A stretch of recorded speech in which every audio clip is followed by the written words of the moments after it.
Să rămână, doamnă. S-o chere străiești nepoate. Bre, ce faci aici? M-am apucat de tatuarte. Dama tale vindeai roșii în piață pe la Romană. Acu fac tatuaje pe sub piele cu cerneală. Bre, mă nebunești, știi mata să desenezi? Ho, că n-o fi greu. Imediat mă lămuresc. Acu zi tu la mama, ce vrei pe piele să spun? Numele iubitei, facem un an împreună.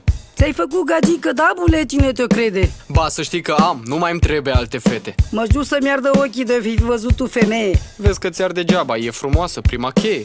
Ac, frumoasă șaica, dar răpciugosul de lângă ea? Ăla eu sunt, bre. Aolo, săraca. Bre. Hai că te ajut, dacă îmi dai 10.000, știu să fac o vrajă, să te leg de cununii. Bre, mata, ești culmea, lasă-mă să-mi văd de viață. Ia acu în mână, aici nu suntem ca la piață. Păi n-ai zis cum mă cheamă? Andra. Calu Măruță?